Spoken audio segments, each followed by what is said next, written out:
Jasmine Reynolds stands frozen in first class as flight attendant Heather demands her ticket while a white passenger sits comfortably in her assigned seat. Hushed whispers ripple through the cabin. Jasmine quietly states, "I don't just have a ticket for this seat. I built this entire airline." Shocked silence falls across the cabin. Before we dive into this incredible story, let me know where you're watching from in the comments. Hit that like button if you've ever witnessed someone being underestimated, and subscribe to catch more powerful stories of people breaking barriers. Now, let's discover how Jasmine Reynolds built an airline and what happened when someone tried to take her seat at her own table. Jasmine Reynolds wasn't born into privilege or wealth. Growing up in Southside Chicago with a single mother who worked 3 jobs to make ends meet, Jasmine learned early that she would need to work twice as hard to get half as far. But what she lacked in financial resources she made up for with a brilliant mind and unwavering determination. By age 12, Jasmine was dismantling and rebuilding small engines in her neighbor's garage. Her science teachers recognized her exceptional talent, especially in physics and mathematics. When she scored a perfect 1,600 on her SATs, several universities came knocking. MIT offered her a full scholarship, opening a door that changed everything. At MIT, Jasmine majored in aerospace engineering, often being the only black woman in her classes. Professors would sometimes mistake her for janitorial staff or assume she was in the wrong room on the first day. Rather than becoming discouraged, these experiences fueled her determination. She graduated summa cum laude with her thesis on aerodynamic efficiency, catching the attention of major aircraft manufacturers. After graduation, Jasmine joined Atlantic Airways as an entry-level engineer. Despite consistently outperforming her peers, she watched as white male colleagues with less experience and fewer accomplishments received promotions ahead of her. During her 5 years there, she developed 3 patents that increased fuel efficiency by nearly 12%, an innovation that saved the company millions, yet earned her only a modest bonus, while her department head took most of the credit. "I realized the ceiling wasn't just glass for women who looked like me, it was reinforced concrete," Jasmine would later tell Forbes magazine. Her breakthrough came when she developed a revolutionary wing design that reduced drag by an unprecedented margin. When Atlantic Airways hesitated to fully implement her design due to market uncertainties, Jasmine took a risk.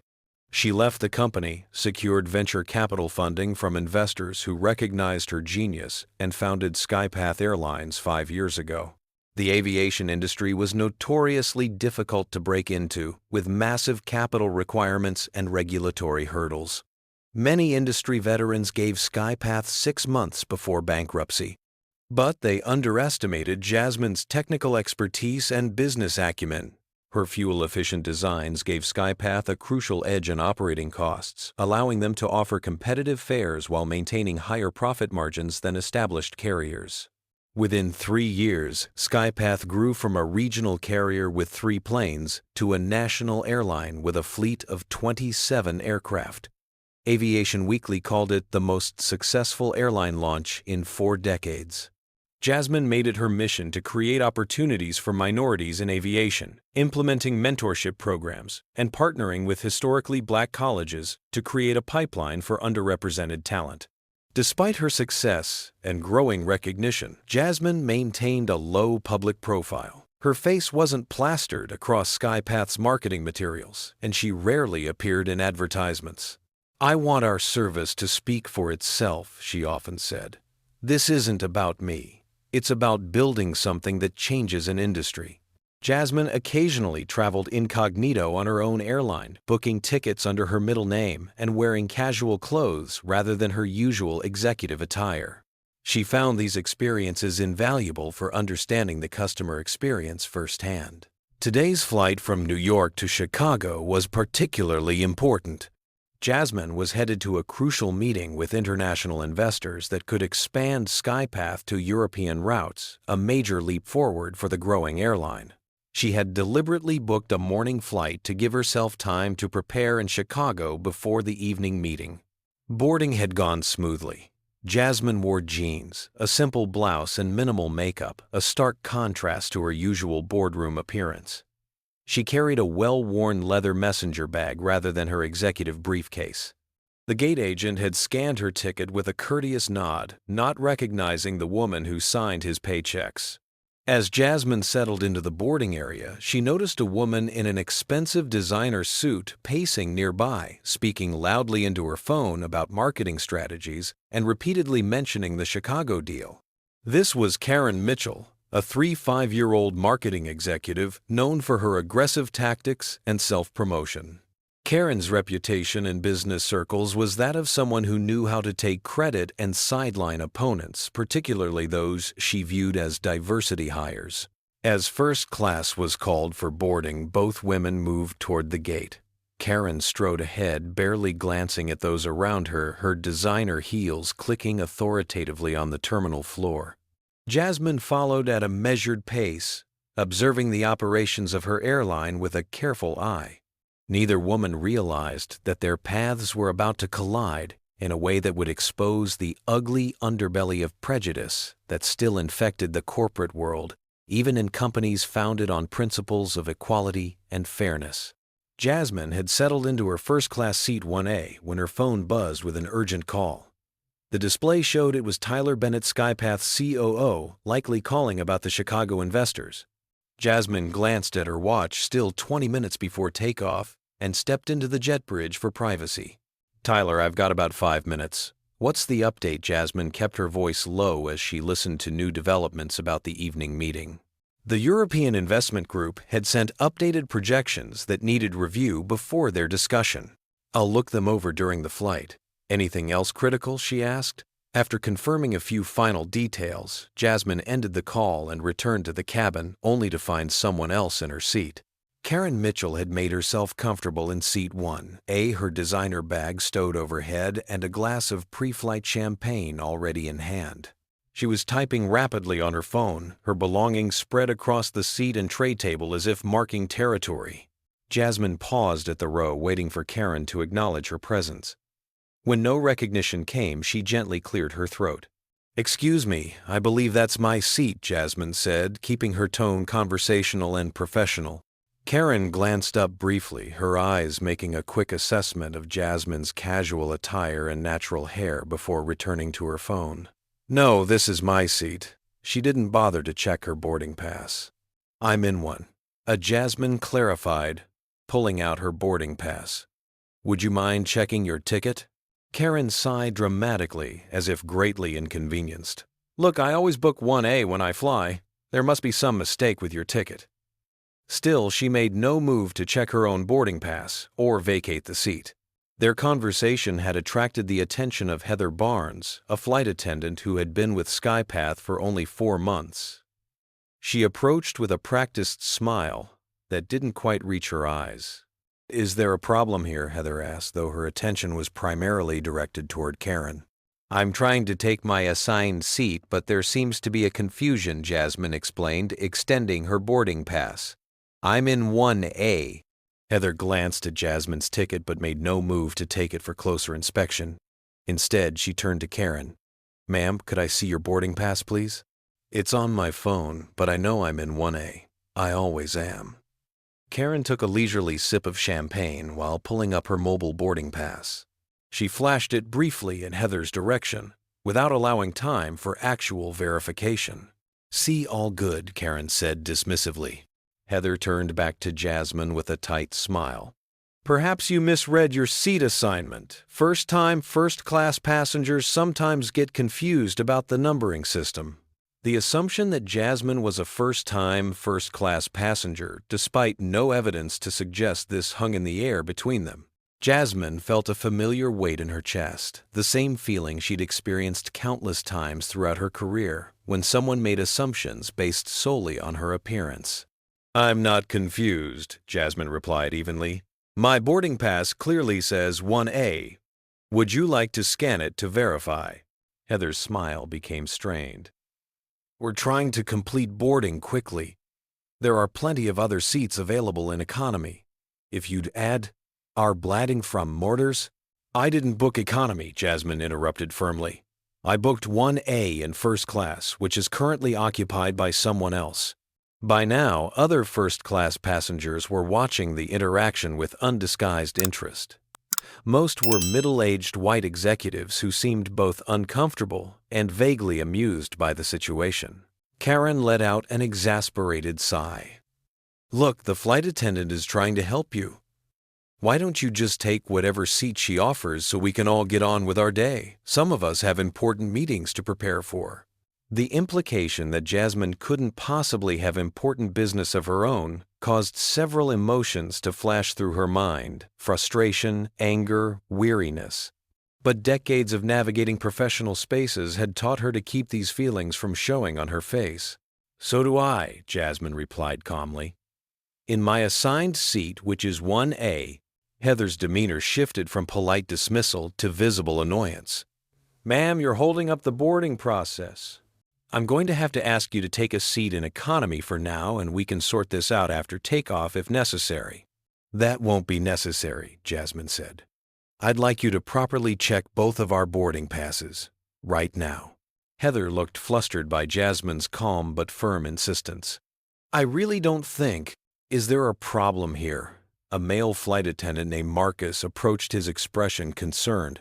"This passenger believes she's in first class," Heather explained, in a low voice that Jasmine could still clearly hear. "I've offered her economy, but she's being difficult." Marcus gave Jasmine an appraising look. "Ma'am, we need to complete boarding. If you could just take an available seat in economy for now, we can." "I paid for first class seat 1, Jasmine interrupted her patience wearing thin. "I expect to sit in the seat I purchased. I'm not asking for special treatment, just what any passenger would expect." Marcus leaned closer, lowering his voice. "We'd appreciate if you didn't cause a scene. Security delays affect everyone." The veiled threat of security hung in the air. Jasmine knew exactly what was happening. She'd seen this pattern play out countless times before. The assumption that she didn't belong, followed by escalation when she stood her ground, culminating in implied threats of consequences if she didn't know her place. From the corner of her eye, Jasmine noticed another black passenger, in economy, watching the situation intently. His expression, a mixture of sympathy and resignation. The look of someone who recognized an all-too-familiar scenario unfolding. Karen smirked slightly as she took another sip of champagne. "Some people just don't understand how things work," she muttered, just loud enough for those nearby to hear. "This is why these airlines should be more careful about who they upgrade. Affirmative action doesn't belong in the friendly skies." The blatant racism of the comment caused several passengers to shift uncomfortably in their seats, though none spoke up. Jasmine stood perfectly still, weighing her options. She could reveal her identity now and end this immediately. Or she could document the experience, gaining valuable insight into how her staff handled discrimination when they didn't think the boss was watching. The decision was made for her as the head flight attendant approached the growing disturbance. She probably got her ticket on some discount website, Karen whispered to the silver-haired executive seated across the aisle, not bothering to lower her voice enough to prevent Jasmine from hearing. "They'll let anyone into first class these days, if the price is right." The man gave an uncomfortable chuckle in response, avoiding eye contact with either woman. Other first-class passengers had similar reactions. Some pretended to be absorbed in their phones or magazines, while others watched the drama unfold with poorly disguised interest. None intervened or questioned Karen's increasingly inappropriate comments. Heather and Marcus stood together, their body language making it clear whose side they were on. They positioned themselves slightly closer to Karen, creating a subtle but unmistakable barrier between her and Jasmine. Ma'am, Marcus tried again, his tone now that of someone addressing a difficult child. "I understand you believe you have a first-class ticket, but there's clearly been some misunderstanding. Miss?" He glanced at Karen questioningly. "Mitchell. Karen Mitchell," she supplied with a self-satisfied smile. "Miss Mitchell is a frequent flyer with us. Perhaps you were automatically assigned a different seat at check-in. That happens sometimes with our computer system." The fabricated explanation hung in the air. Jasmine knew her airline systems didn't randomly reassign seats. That would be a terrible business practice. Yet here was her own staff inventing technical issues to justify their biased treatment. "That's not possible," Jasmine stated firmly. "And my name is Jasmine, since you asked the other passenger." The pointed reminder of their differential treatment caused Marcus to flush slightly, but he recovered quickly. "Well, Jasmine, to resolve this quickly, why don't you check both boarding passes properly?" Jasmine finished for him. That would indeed resolve this quickly. As this exchange continued, Jasmine's mind flashed back to similar situations throughout her career. The engineering conference, where security repeatedly asked for her ID despite letting her white colleagues pass freely. The investors' meeting, where she was mistaken for the secretary and asked to fetch coffee. The executive retreat, where the hotel staff directed her to the service entrance while her colleagues were welcomed through the lobby. Each memory strengthened her resolve to see this situation through. Not just for herself, but for the black passenger in economy watching with knowing eyes, and for every employee at SkyPath who might face similar treatment from colleagues or passengers. Karen's phone chimed with a message, and as she checked it, Jasmine caught a glimpse of what appeared to be a company briefing document on the screen. The logo at the top was partially visible: Apex Marketing Solutions, a firm SkyPath had considered for their international expansion publicity. Interesting, Jasmine thought. This wasn't just any entitled passenger. Karen Mitchell worked for a company actively pursuing business with SkyPath. The layers of this interaction were becoming more complex by the minute. "Look," Karen said, her tone shifting to one of exaggerated patience. "I don't mean to be rude, but I've been in meetings all morning and have more tonight. I need to use this flight time to prepare." "There are plenty of other seats available." "Yes," Jasmine agreed calmly. "Including your actual assigned seat, wherever that may be." Karen's lips tightened in annoyance. "Heather," she addressed the flight attendant by name, though Jasmine hadn't noticed any previous introduction. "Can we resolve this? The flight needs to depart on schedule, doesn't it?" The casual use of the flight attendant's first name suggested Karen had either read her name tag or more likely had flown with her before. The familiarity created an alliance that further isolated Jasmine. "Absolutely, Miss Mitchell," Heather replied, then turned to Jasmine with a much cooler expression. "I'm going to have to insist you take another seat now. We can sort this out after takeoff." "I'd like to speak with the head flight attendant," Jasmine requested, knowing full well that every SkyPath employee had been trained to honor such requests immediately. Heather hesitated, exchanging glances with Marcus. "He's busy with pre-flight duties. After we're in the air." "I'd like to speak with him now, please," Jasmine repeated, her tone making it clear this wasn't a request, but an expectation. "Is there a problem if I call the head flight attendant?" Jasmine asked pointedly. "Is there a reason you're reluctant to involve your supervisor?" The direct question caused Heather's professional facade to crack slightly.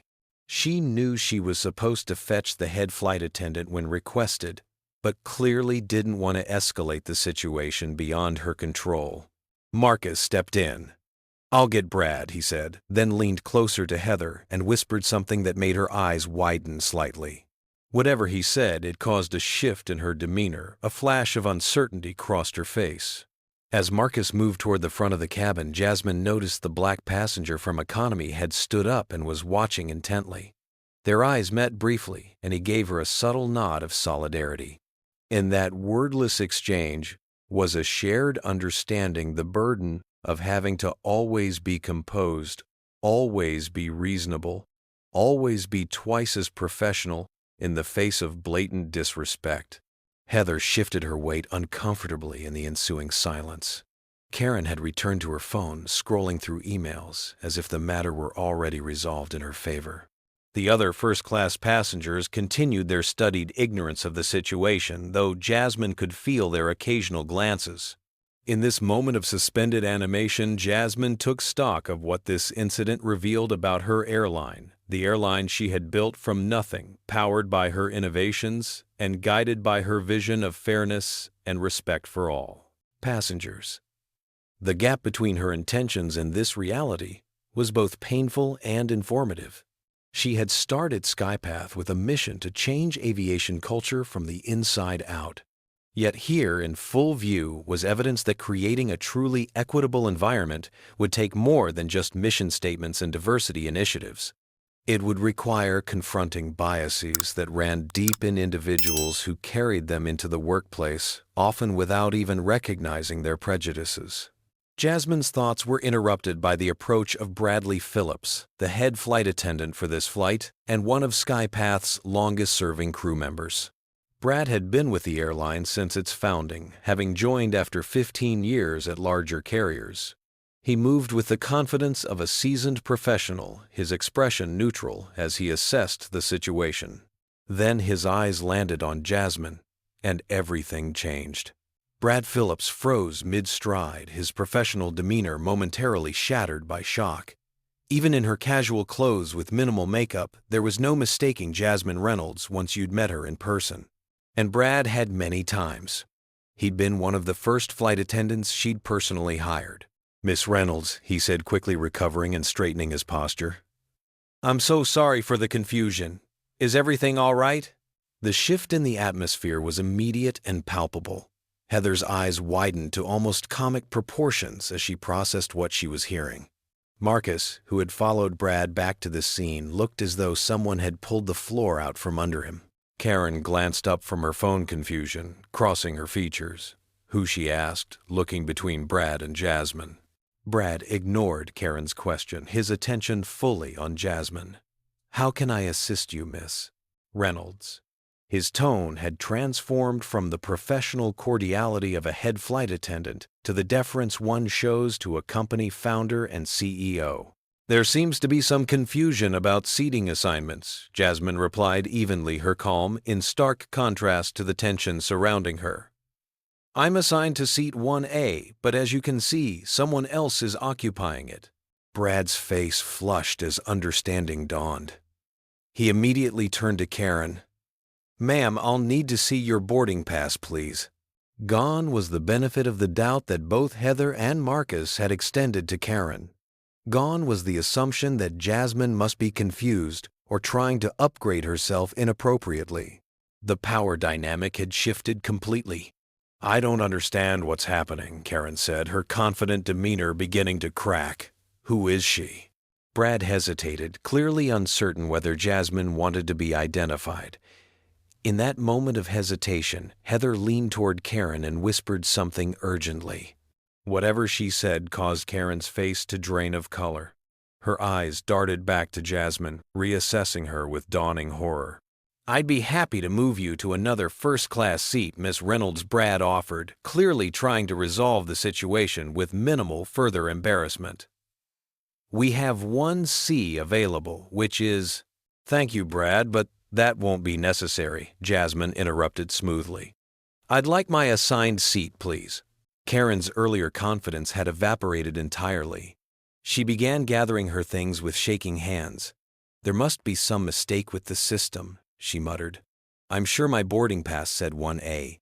"May I see it?" Brad asked, extending his hand. The request was polite but firm, leaving no room for further evasion. With visible reluctance, Karen pulled up the boarding pass on her phone and handed it to Brad. He examined it for only a moment before turning the screen so Jasmine could see it as well. "Seat 5D, not even close to 1A.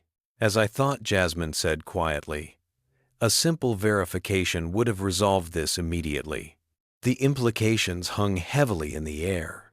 Had Heather or Marcus simply checked both boarding passes, as Jasmine had repeatedly requested, the situation would never have escalated.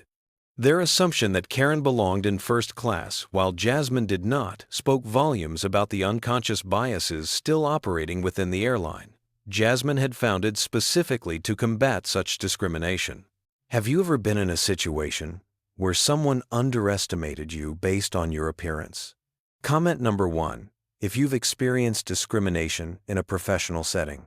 Drop a like if you believe more companies need leadership that understands these challenges firsthand.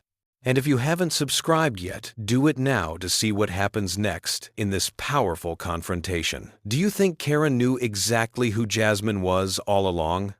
Let's find out what happens next. The first-class cabin had fallen completely silent. Every passenger who had previously pretended not to notice the confrontation now watched with undisguised interest as the scene unfolded before them. The reversal of fortune was so dramatic, it seemed almost scripted. Karen stood clutching her designer bag to her chest, her face ashen as the full implications of her actions began to dawn on her. She had not only taken someone else's seat, a minor inconvenience at worst, but had done so to the founder and CEO of both the airline she was currently flying and the company she hoped would become her firm's newest major client. I'm so sorry, she stammered the words, sounding hollow even to her own ears. There must have been a misunderstanding with the check-in system. I truly thought, your boarding pass clearly shows seat 5D. Brad interrupted, his tone professionally firm. Please gather your belongings so Miss Reynolds can take her assigned seat. Heather stepped forward, her hands trembling slightly as she attempted damage control. Miss Reynolds, I sincerely apologize for the confusion. If I had realized who you were. That's precisely the problem, isn't it? Jasmine said quietly.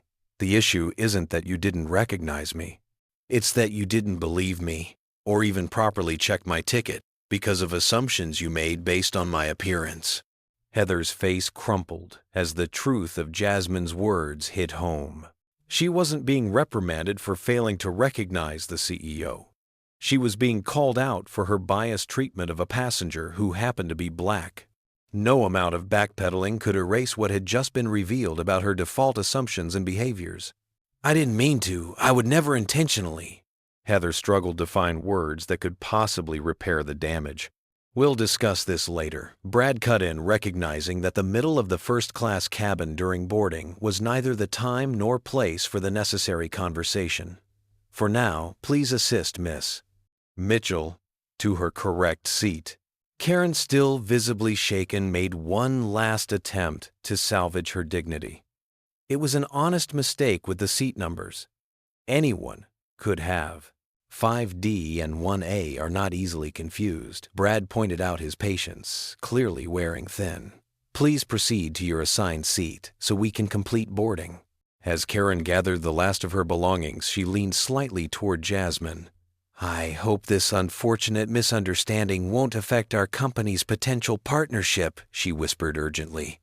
Apex Marketing has been looking forward to the opportunity to work with SkyPath on your expansion. So there it was, confirmation that Karen knew exactly who SkyPath's CEO was, even if she hadn't immediately recognized Jasmine in her casual attire. This hadn't been a random seat mix-up, but a calculated power move that had backfired spectacularly. Jasmine merely raised an eyebrow in response, offering neither reassurance nor outright rejection. Professional that she was, she wouldn't make business decisions based solely on personal interactions, but she also wouldn't forget what this incident had revealed about Karen Mitchell's character and Apex Marketing's culture. As Heather escorted Karen toward the back of the plane, whispers erupted throughout the cabin. The other first-class passengers, who had studiously avoided eye contact during the confrontation, now strained to catch snippets of conversation. Several who had smirked at Jasmine's initial predicament now attempted to catch her eye with ingratiating smiles. Can I get you anything, Miss Reynolds? Brad asked as Jasmine finally settled into her rightful seat. A drink before takeoff, perhaps. Just water, thank you, Jasmine replied, maintaining her composure despite the emotional turmoil of the past several minutes. And I'd appreciate it if you didn't announce my presence to the rest of the crew. I'd like to observe normal service operations. Brad nodded in understanding. Of course. I'll be discreet. He hesitated, then added in a lower voice. I want to personally apologize for how this situation was handled. It was unacceptable and not representative of the values you've built this airline on.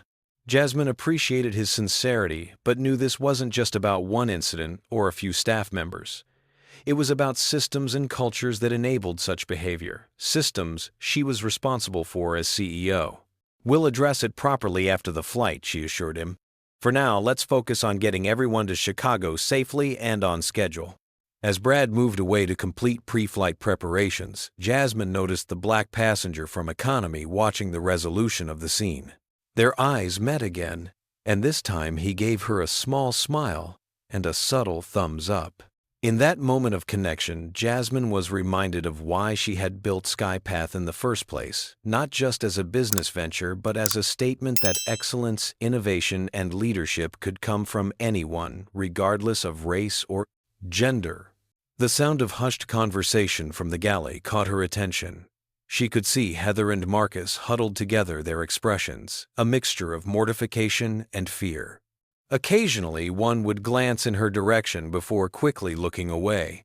They were undoubtedly discussing their job security, perhaps already updating their resumes in their minds. Jasmine pulled out her tablet and opened a new document. As the remaining passengers boarded, she began typing notes about the incident, not from a place of vindictiveness, but from her engineer's mindset of identifying systemic failures and designing solutions. This was a data point, albeit a painful one, that would inform changes needed within her company. From her seat, she could see Karen Mitchell, now settled in 5D, hunched over her phone and typing furiously, probably contacting her superiors at Apex Marketing to warn them of the potential disaster for their SkyPath pitch. The thought gave Jasmine no pleasure. She took no joy in anyone's humiliation, even someone who had treated her with such dismissive contempt. The captain's voice came over the intercom, announcing their imminent departure. As the flight attendants prepared for takeoff, Jasmine noticed the subtle shift in how they moved through the cabin, more careful, more attentive, hyper-aware of the CEO's presence. She sighed inwardly. This wasn't what she wanted either. Respect and proper treatment shouldn't depend on knowing someone's title or status. As the plane began to taxi, Jasmine gazed out the window at the sprawling airport that represented just one node in the growing network she had built. In 5 years, SkyPath had gone from a risky startup to a respected competitor in the airline industry. She had overcome skepticism, funding challenges, regulatory hurdles, and entrenched competitors to create something meaningful. But as today's incident had starkly demonstrated, building an airline was in many ways the easier part of her journey.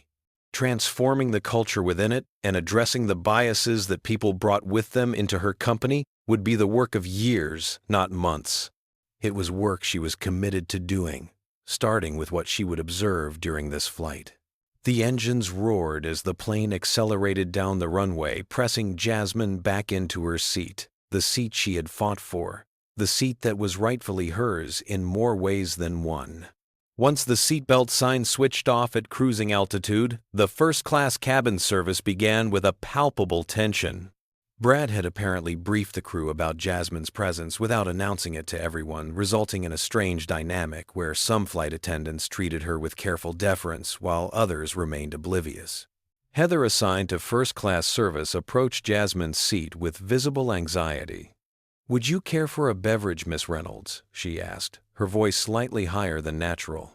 "Sparkling water, please," Jasmine replied evenly. "And Heather, I meant what I said earlier. I'm here to observe normal operations. Please try to relax and do your job as you normally would." The reassurance did little to ease Heather's nervousness. She returned with the sparkling water, her hand trembling slightly as she placed it on Jasmine's tray table. "Is there anything else I can get for you?" "No, thank you. But I am curious, how long have you been with SkyPath?" 4 months next week," Heather answered, her eyes darting around as if seeking escape routes. "And before that, United for 3 years." Jasmine nodded thoughtfully. "What attracted you to SkyPath?" The question seemed to catch Heather off guard. The growth potential, she answered after a moment's hesitation, and the company values statement about innovation and inclusion impressed me during the interview process. "I see," Jasmine said. "Thank you." As Heather moved on to the next passenger, Jasmine made more notes on her tablet. The disconnect between SkyPath's stated values and the actual behavior she'd witnessed was striking. The company had clearly failed somewhere in translating those values into training culture and daily operations. Throughout the next hour, Jasmine observed the subtle differences in how passengers were treated. First-class service was appropriately attentive, but she noticed that the lone elderly black man in first class received slightly delayed responses to his requests compared to other passengers. The flight attendants were unfailingly polite to everyone, but their warmth and engagement varied in ways that correlated disturbingly with passengers' race and apparent socioeconomic status. From her seat, Jasmine could also see into the first few rows of economy. The pattern continued there, small differences in interaction that might seem insignificant in isolation but formed a clear pattern when viewed collectively. A white passenger's request for an extra blanket was fulfilled immediately, while a Latina woman 2 rows back made the same request and was told they were checking if any were available. About halfway through the flight, Jasmine decided to stretch her legs. She made her way toward the rear of the plane, ostensibly heading for the economy restroom rather than the first-class lavatory at the front. This gave her an opportunity to observe service throughout the entire aircraft. As she waited in the brief line for the restroom, the black passenger who had witnessed her earlier confrontation stepped into the line behind her. "Excuse me," he said quietly. "I just wanted to say thank you." Jasmine turned, meeting his eyes with a questioning look. "For standing your ground up there," he clarified. "I'm Derek Washington. I fly nearly every week for work, and what happened to you happens to me or someone who looks like us on almost every flight, just usually without the satisfying resolution." "Jasmine Reynolds," she replied, offering her hand. "Unfortunately, I know exactly what you mean." "Wait, Reynolds? As in?" Jasmine gave a small smile and nodded. "Yes, that Reynolds." Derek's eyes widened. "Well, that explains the panic I saw on those flight attendants' faces." He lowered his voice further. "Look, I don't want to take up your time, but I've flown SkyPath about a dozen times in the past year. It's better than most airlines in a lot of ways, but what happened today, it's not isolated." I'm beginning to see that Jasmine acknowledged her expression serious. "Would you be willing to share more specific experiences? It would help me address these issues systemically." "Absolutely," Derek said without hesitation. "I've got plenty of examples, unfortunately." They exchanged contact information quickly and discreetly as the restroom became available. Before Jasmine stepped inside, Derek added, "For what it's worth, the fact that you're even asking makes SkyPath different. Most CEOs would be defensive or dismiss it as a one-off incident." "I can't fix what I don't acknowledge," Jasmine replied simply. As she made her way back to her seat afterward, she passed Karen Mitchell in 5D. Karen was hunched over her tray table, surrounded by papers and furiously highlighting sections of what appeared to be a presentation deck with SkyPath proposal visible on the cover page. When she noticed Jasmine passing, she quickly covered the materials and attempted a conciliatory smile that came across more as a grimace. Jasmine continued forward without acknowledging her. As she passed through the economy section, she heard fragments of conversation from the flight attendants clustered near the galley. "Can't believe no one recognized her.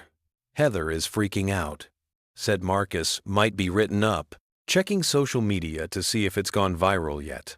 The crew was clearly more concerned about potential consequences to themselves than about addressing the underlying issues that had led to the incident.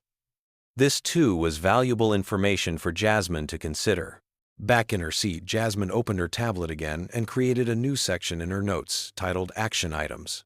The first entry, complete review of customer service training with emphasis on identification and elimination of implicit bias. The second, establish anonymous reporting system for passengers to document discriminatory experiences. As she continued adding items to her growing list, Brad approached with fresh sparkling water she hadn't requested. "Miss Reynolds," he said quietly, "I want you to know I've spoken with both Heather and Marcus. They're mortified by their behavior and worried about their positions, of course, but I believe they're genuinely reflecting on what happened." Jasmine considered this. "What's your honest assessment, Brad? Was this an aberration or indicative of broader issues within our cabin crews?" Brad hesitated clearly, weighing professional loyalty against honesty. Finally, integrity won out. "It's not universal, but it's not isolated either. The culture you've tried to build from headquarters hasn't fully permeated operations. The training is there, but old habits from previous airlines die hard, and there's a disconnect between policy and practice. I appreciate your candor, Jasmine said. After we land, I'd like you to coordinate with HR to set up confidential interviews with crew members from various backgrounds. We need unfiltered insights if we're going to address this effectively. Of course, Brad agreed. For what it's worth, most of us are here because we believe in what you're building. We just need better tools and accountability to live up to that vision. As Brad moved away to attend to other passengers, Jasmine glanced back toward economy. Derek Washington gave her a subtle nod of encouragement. In that moment, she knew that however uncomfortable the coming days and weeks might be, confronting these issues head-on was the only way forward, not just for SkyPath's business success, but for the principles upon which she had founded the company. The captain announced their initial descent into Chicago. As the plane began its gradual decline toward O'Hare International Airport, Jasmine found herself at a similar inflection point, recognizing that for all of SkyPath's meteoric rise, they had reached a crucial moment that would define whether the company truly lived its values or merely paid them lip service. She was determined it would be the former, no matter how difficult the path ahead. As the plane touched down at O'Hare, the usual chorus of seat belts, unbuckling, and overhead bins opening filled the cabin. Brad's voice came over the intercom thanking passengers for choosing SkyPath and making a standard announcement about connecting flights. Then he added something unusual. All SkyPath crew members, please report to Gate C22 immediately after passenger deplaning for an important operational update. Jasmine noticed the concerned glances exchanged between flight attendants. They suspected this impromptu meeting was related to the earlier incident, and they weren't wrong. Jasmine had texted Tyler Bennett, her COO, during the flight, instructing him to meet her at the gate. She hadn't shared details, only that there was a situation requiring immediate attention. As first-class passengers were invited to deplane, Jasmine gathered her belongings and moved toward the exit, nodding appreciatively to Brad as she passed. The jetway was crowded with passengers from another recently arrived flight, creating a slow-moving line. Just behind her, she could hear Karen Mitchell on her phone. "David, you don't understand, it was her. Reynolds herself. No, she wasn't supposed to be on this flight according to our intel. Yes, she saw the proposal materials. I don't know how badly I've screwed this up, but you need to call Lawrence and warn him before the meeting." Jasmine kept her focus forward, processing this new information. Not only had Karen knowingly taken her seat, but apparently Apex Marketing had been tracking her movements. Our intel suggested they'd had someone monitoring her travel arrangements, which crossed several professional and ethical lines. At the end of the jetway, Jasmine immediately spotted Tyler. At 6'4" with prematurely silver hair, her COO was hard to miss. Beside him stood Amara Johnson, SkyPath's Chief People Officer, who was responsible for HR and company culture initiatives. Jasmine had brought Amara on board specifically for her experience in building inclusive workplace environments. Her presence confirmed that Tyler had correctly interpreted the urgency in Jasmine's message. Tyler greeted her with a concerned expression. "What happened?" "Let's step aside," she replied, nodding toward a less crowded area near the window. As they moved away from the gate, she caught sight of Karen emerging from the jetway phone, still pressed to her ear. When Karen spotted the small group, her already pale face lost what little color remained. She quickly changed direction, disappearing into the terminal crowd. "We have a situation that highlights some significant cultural issues within our operations," Jasmine explained once they were relatively private. She outlined the incident in concise, factual terms, emphasizing the systemic implications rather than individual blame. Amara's expression grew increasingly troubled as Jasmine spoke. "This isn't just a customer service issue," she said when Jasmine finished. "This is directly counter to our core values and potentially exposes us to serious reputational and legal risks." Tyler, ever the operations pragmatist, seemed more focused on immediate damage control. "We should issue written warnings to both flight attendants and—" "This isn't about punishing individuals," Jasmine interrupted. Yes, there will be consequences for clear policy violations, but I'm more concerned about the environment that made them believe their behavior was acceptable. This is a symptom of a larger problem. Tyler shifted uncomfortably. I understand your concern, but I think you might be overreacting to one unfortunate incident. In the grand scheme of... It's not one incident, Jasmine said firmly. I spoke with a passenger named Derek Washington who flies with us regularly. He described a pattern of similar treatment, and I observed numerous smaller instances of differential treatment throughout the flight. Amara nodded, unsurprised. We've received complaints along these lines before, not in huge numbers, but consistently. I've been pushing for a more comprehensive bias training program for frontline staff. Tyler's expression suggested he considered this a distraction from real business priorities. This attitude, Jasmine realized, was part of the problem. When leaders treated diversity and inclusion as secondary concerns rather than fundamental business imperatives, that perspective inevitably trickled down through the organization. Their conversation was interrupted by an airline staff member approaching tentatively. Excuse me, Miss Reynolds, there's someone from Apex Marketing looking for you. A Miss Mitchell, she says it's urgent regarding your meeting this evening. Before Jasmine could respond, Karen appeared behind the staff member, having apparently gathered her courage for a confrontation. Her professional mask was back in place, though strain showed around her eyes. Miss Reynolds, I want to sincerely apologize for the misunderstanding on the plane, she began, her voice carefully modulated to project contrite professionalism. I hope we can put that unfortunate incident behind us before our company's meeting this evening. Jasmine studied her for a moment before responding. Miss Mitchell, I'm curious, how did you know I would be on that specific flight? Karen blinked, clearly unprepared for the direct question. I didn't. It was a complete coincidence. A coincidence that you took my exact seat when your assigned seat was nowhere near mine. As I explained, there was confusion with my boarding pass. I typically book 1A and simply assumed. Miss Mitchell, Jasmine interrupted. I overheard your phone conversation in the jetway. Something about intel on my travel arrangements. Karen's carefully constructed facade crumbled instantly. Her eyes darted between Jasmine, Tyler, and Amara, searching for any sympathetic face and finding none. It's not what you think, she said hurriedly. We were simply trying to be prepared for the meeting.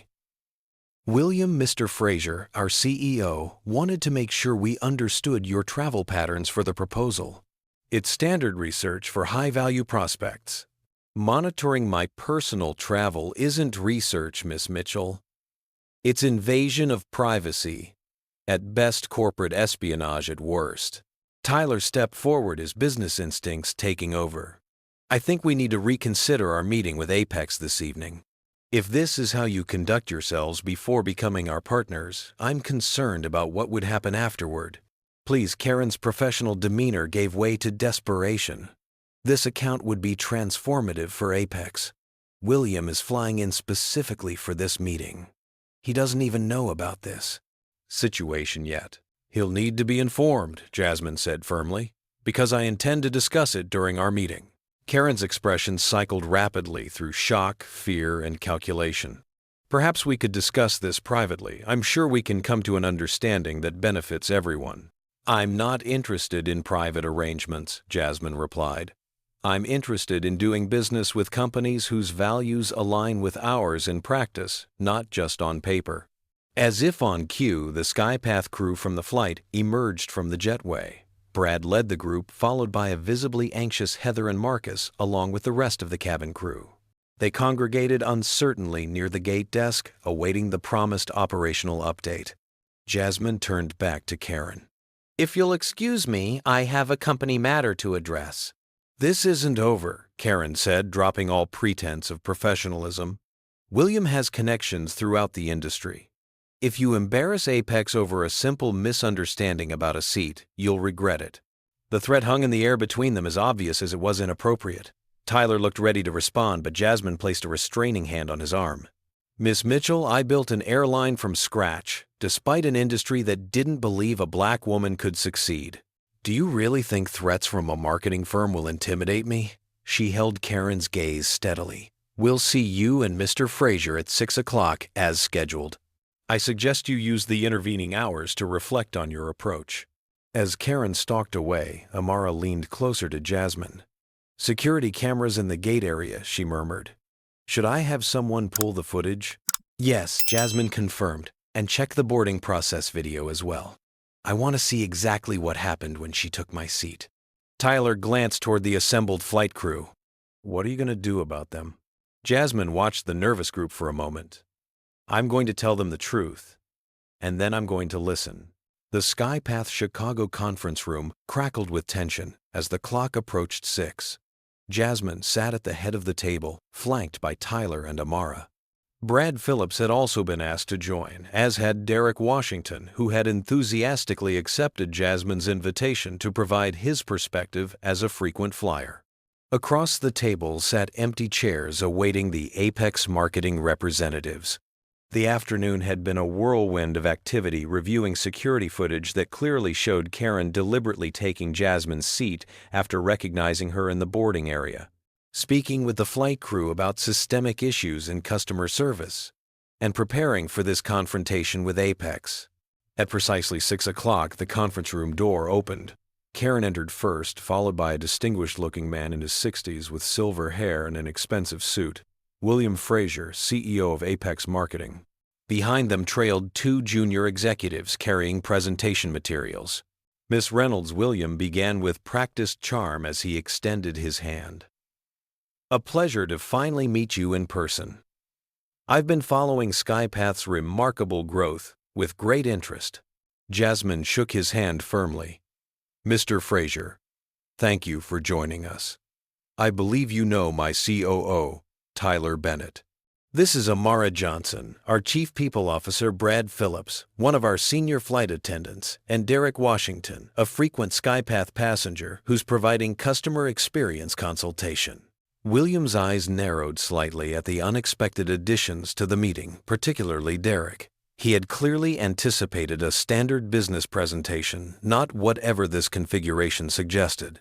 I understand there was some confusion during a flight today, he said, carefully taking a seat across from Jasmine.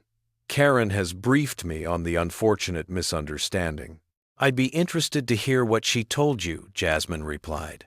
William cleared his throat. Simply that there was a mix-up with seating that led to an awkward situation. These things happen in travel. We've all experienced it.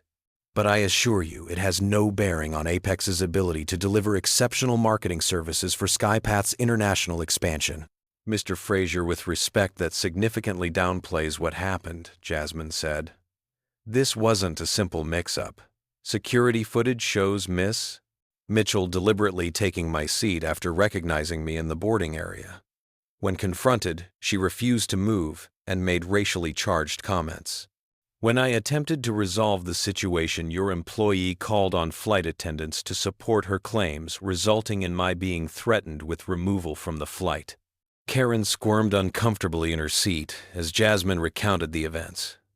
William's expression remained carefully neutral, though a muscle twitched in his jaw.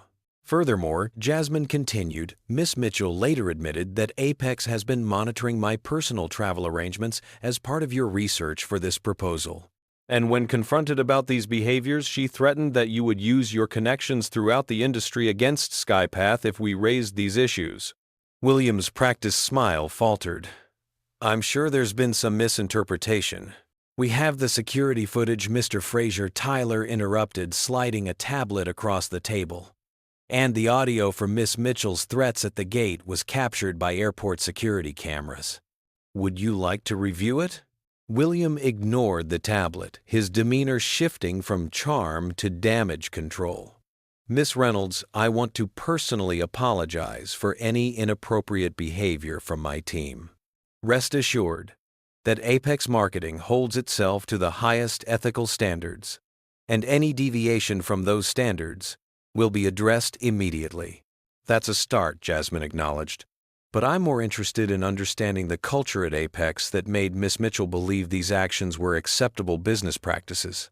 I resent the implication that this incident reflects our corporate culture, William replied, his tone sharpening. Karen is an exceptional marketing executive who may have exercised poor judgment in this instance, but it wasn't poor judgment, Karen interjected suddenly, surprising everyone at the table. It was strategic. William turned to her in alarm. Karen, this isn't the appropriate. You told me to do whatever it takes to secure this account, she continued, a note of desperation entering her voice. You said SkyPath was make or break for our quarterly numbers, and that Reynolds was the decision-maker I needed to impress. When I saw her at the gate, I thought sitting in her seat would give me a chance to make a personal connection before the meeting. The naked ambition and calculation behind the admission left the room in stunned silence. William's face had turned an alarming shade of red. As for the research on her travel, Karen added, apparently committed to burning all bridges that came directly from your briefing document, William. Page 12 specifically outlines her typical flight patterns and recommends scheduling our teams accordingly to accidentally encounter her. Tyler gave a low whistle of disbelief. Amara was already making notes, likely documenting potential legal concerns. This meeting is over, William announced abruptly, standing up. Karen, you're fired, effective immediately. Miss Reynolds, I apologize for this extraordinary breach of professional conduct. I hope we can reschedule our discussion about the marketing partnership once this unfortunate matter is behind us. Please sit down, Mr. Fraser, Jasmine said calmly. We haven't finished our conversation. Something in her tone made him hesitate, then slowly retake his seat. Firing Miss Mitchell might address the immediate issue, but it doesn't address the underlying problems, Jasmine continued. What happened today exposed biases and practices that run deeper than one employee's actions. She turned to Derek Washington. Mr. Washington, would you mind sharing some of your experiences as a black executive flying SkyPath and other airlines? Derek nodded and spoke clearly and confidently. I'm a senior VP at Meridian Consulting and fly at least twice weekly. I've been asked to show my boarding pass in first class, while white passengers around me weren't questioned. I've been repeatedly asked if I'm in the right line during priority boarding. Flight attendants consistently check with the white person seated next to me before taking my drink order. These aren't dramatic incidents individually, but they form a pattern that becomes exhausting to navigate. And this happens on SkyPath as well, Jasmine asked, though she already knew the answer. Less frequently than on some other airlines, but yes, Derek confirmed. What's different about today is that someone in leadership is actually listening instead of dismissing these experiences. Jasmine turned to Brad. And, from the crew perspective, Brad shifted uncomfortably but met her eyes directly. Our training addresses explicit bias, but not the subtle assumptions that influenced how Heather and Marcus responded today. There's an unspoken culture carried over from other airlines about who typically belongs in first class and who doesn't. We've never directly challenged those assumptions. Jasmine nodded, then addressed the whole group. This incident has made it clear that SkyPath has work to do internally, but it's also confirmed that we need partners whose values truly align with ours, not just in marketing materials, but in daily practice. She looked directly at William Fraser. Mr. Fraser Apex will not be handling SkyPath's international expansion publicity. William's expression hardened. That's your prerogative, of course. But as Karen mentioned, I do have significant influence with other carriers. This decision could have implications beyond this single contract. Are you threatening to blacklist SkyPath with other potential clients because we're declining to work with you after your employees' unprofessional behavior? Jasmine asked, her voice dangerously calm. William seemed to realize he'd overstepped. Not at all. I'm simply stating a business reality. The business reality, Tyler interjected, is that we're recording this meeting for internal documentation purposes. Your implied threats could be interpreted as attempted coercion or restraint of trade. The color drained from William's face. Whether the meeting was actually being recorded was irrelevant. The reminder that his words had consequences was sufficient. I believe we're done here, Jasmine said, rising from her seat. Mr. Fraser, Miss Mitchell, thank you for your time. Our security team will escort you from the building. As the Apex representatives gathered their untouched presentation materials, Karen turned back her career in shambles, but her dignity apparently intact enough for one final observation. "You know the ironic part," she said to Jasmine. "I actually admired what you've built. I just never imagined you'd look so ordinary in person." After they'd gone, Jasmine turned to her team. "Well, that could have gone better. Or worse," Amara pointed out. "At least now we know exactly what we're dealing with, both internally and externally." Tyler checked his watch. "The board will want an update on the marketing partnership." "What should I tell them?" "Tell them we're exploring alternative options," Jasmine replied, "and that we'll be implementing comprehensive cultural changes throughout the organization, starting with our flight crews." She turned to Derek Washington. "Mr. Washington, would you be interested in a more formal role in helping us address these issues? We could use your perspective."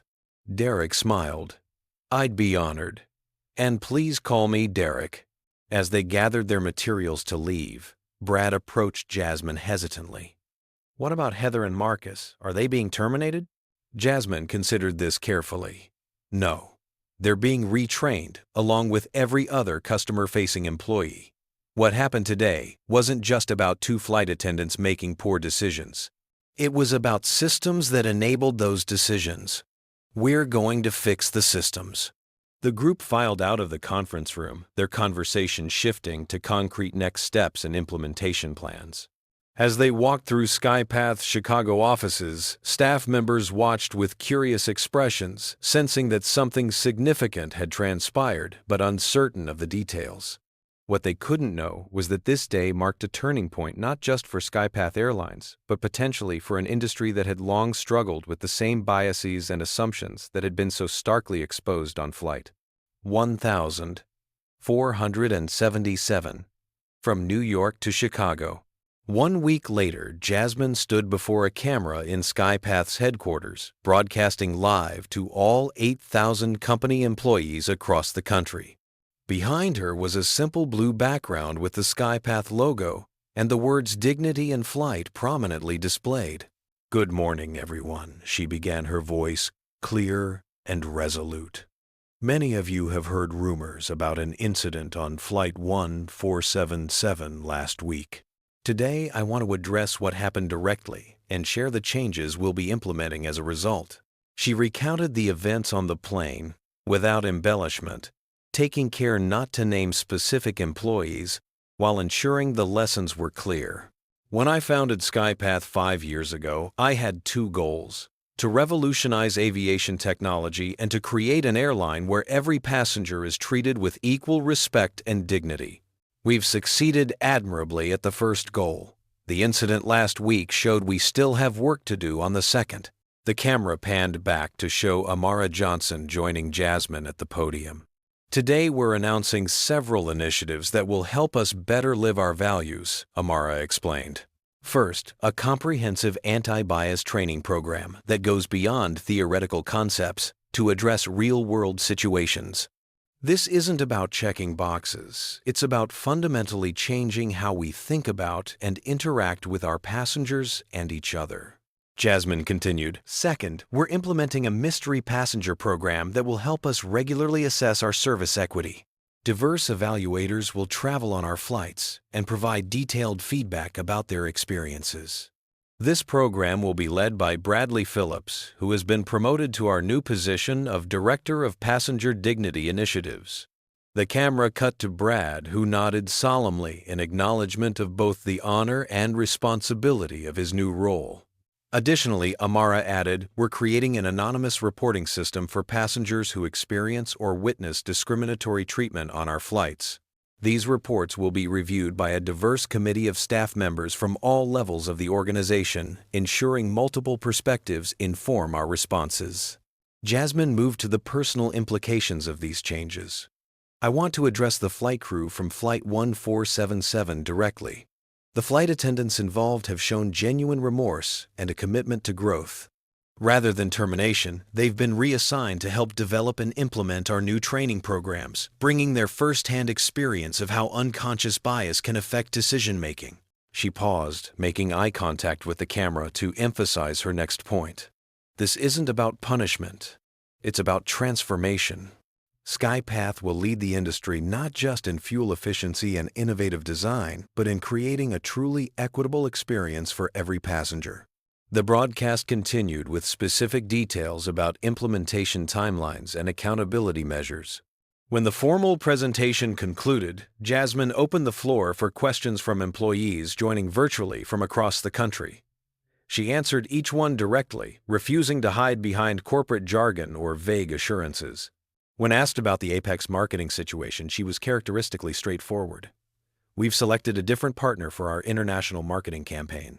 The incident highlighted the importance of working with companies whose actions align with their stated values and with ours. What Jasmine didn't mention was that Karen Mitchell had been fired from Apex not just for her actions on the flight, but because subsequent investigation had revealed a pattern of similar behavior with other potential clients. William Fraser himself was now under board scrutiny for creating a cutthroat corporate culture that encouraged employees to cross ethical lines in pursuit of new business. As the broadcast concluded, Jasmine made one final announcement. Tomorrow morning, I'll be flying SkyPath from New York to San Francisco. I'll be traveling incognito again, but this time with a different purpose. Not to catch anyone doing something wrong, but to experience the beginning of what I hope will be a meaningful transformation in our company culture. Thank you all for your commitment to making SkyPath the airline we've always aspired to be. The weeks that followed saw intense media interest in SkyPath's new initiatives. Aviation Industry Today ran a feature titled Reynolds Revolution: How One CEO's Airline Seat Sparked Industry-Wide Conversation. The Wall Street Journal published an op-ed praising SkyPath's transparent approach to addressing bias. Social media buzzed, with stories from passengers of color sharing their own travel experiences, both negative and positive. Other airlines found themselves facing questions about their own practices. Several announced reviews of their training procedures, though none matched the comprehensive approach SkyPath had taken. Heather Barnes, the flight attendant whose assumptions had triggered the initial confrontation, wrote an open letter that was published on SkyPath's internal communication platform and later shared with her permission on the company blog. In it, she candidly discussed how biases she wasn't fully aware of had influenced her actions that day. I didn't think of myself as someone who made judgments based on race, she wrote. But when I replay my reaction to the situation, I can't deny that I responded differently than I would have if Miss Reynolds had been a white executive. Recognizing that has been painful but necessary. I'm committed to not only changing my own behavior, but helping others recognize these blind spots before they lead to harmful interactions. 3 months after the incident, Jasmine found herself boarding another SkyPath flight, once again dressed casually and traveling under her middle name. She took her assigned seat in first class and waited to see what would happen. A young flight attendant approached with a warm smile. "Good morning, ma'am. May I see your boarding pass, please?" She made the same request of each first-class passenger, regardless of their appearance or attire. After verifying Jasmine's ticket, she asked, "Would you like a pre-flight beverage?" "Water would be fine, thank you," Jasmine replied, watching as the attendant moved on to the next passenger with the same professional courtesy. Throughout the flight, Jasmine observed subtle but meaningful changes in how the crew interacted with different passengers. The variations in warmth and attentiveness that she had noted on previous flights were notably absent. Every passenger received the same level of respectful service. As the plane began its descent, Jasmine opened her laptop to continue working on her next innovation, a new wing design that promised even greater fuel efficiency. Outside her window, the vast landscape of America stretched below, diverse and complex, like the people who called it home. SkyPath had always been about more than just getting people from one place to another. It was about proving that excellence could come from unexpected places and people. It was about building something that elevated not just aircraft, but the human spirit. In Seat 1A, her rightful place, Jasmine Reynolds continued to build. This story illustrates how discrimination often operates through subtle assumptions rather than overt actions. Jasmine's experience reveals how unconscious bias can permeate even organizations founded on principles of equality. The true measure of leadership isn't avoiding problems, but addressing them head-on when they emerge.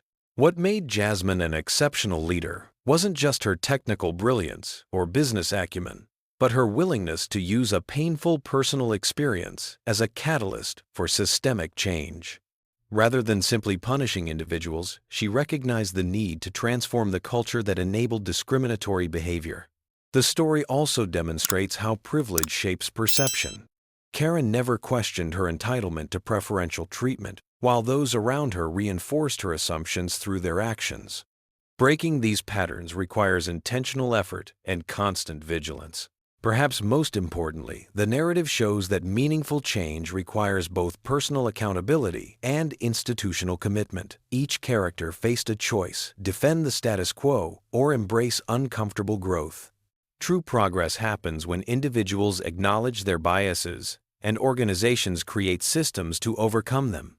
Have you ever witnessed discrimination in a professional setting or been underestimated because of who you are? Share your experiences in the comments. If this story made you reflect on unconscious bias in your own life, hit that like button and subscribe for more powerful stories about overcoming prejudice and creating positive change. Don't forget to share with someone who needs to hear this message today. Thank you for watching, and remember that each of us has the power to build a more equitable world, one interaction at a time.